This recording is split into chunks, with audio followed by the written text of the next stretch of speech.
இன்னைக்கு எனக்கு பேங்க்குக்கு போற வேலை இருந்துச்சா, சரின்னு சொல்லிட்டு நானும் காலையில எழுந்து குளிச்சுட்டு ரெடி ஆயிட்டு, வெளிய வந்து பார்த்தா மழை பெஞ்சுட்டு இருந்துச்சு. நான் எங்க போன மாரி தான் சொல்லிட்டு, கொஞ்ச நேரம் கழிச்சு போலான்னு சொல்லிட்டு வீட்டுக்குள்ள வந்தேன். நான் ஏதோ தேட போய் ஏதோ கிடைக்கும்னு சொல்லுவாங்கல்ல, அந்த மாரி தான்.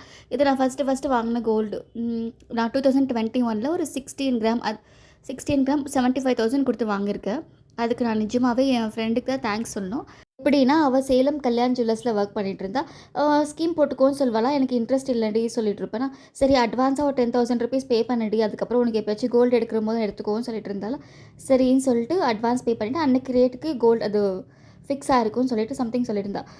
சரி இது கொஞ்சம் ஓகே உனக்கு கோஸ்டா போட்டுக்கிறேன்டி சொல்லிட்டு, அவளுக்கு கோஸ்டா போட்ட ஸ்கீம் தான் நிஜமாவே. இல்லைன்னா நான் போட்டிருக்கவே மாட்டேன். நான் நிஜமாவே என் ஃப்ரெண்டு நந்தியாக்கு ரொம்ப தேங்க்ஸ் சொல்லிக்கிறேன். ஏன்னா, அவ ஸ்கீம் போட வச்சது இல்லாம, அது சேலம்லேருந்து பெங்களூர் கொரியர் வேற பண்ணி விட்டுருந்தா. லைக் இனிஷியலா அவ என்ன புஷ் பண்ணலனா, கண்டிப்பா நான் கோல்டு வாங்கியிருக்க மாட்டேன். அன்னைக்கு வாங்கினதுனாலயோ என்னவோ தெரியல, எனக்கு கோல்டு மேல இன்ட்ரெஸ்ட் வந்துச்சு. ஓகே நம்ம நெறைய இல்லனாலே கொஞ்சம் கொஞ்சமா சேர்த்து வச்சு, ஸ்கீம் போட்டு வாங்கிக்கலான்ட்டு ஒரு எண்ணம் வந்துச்சு.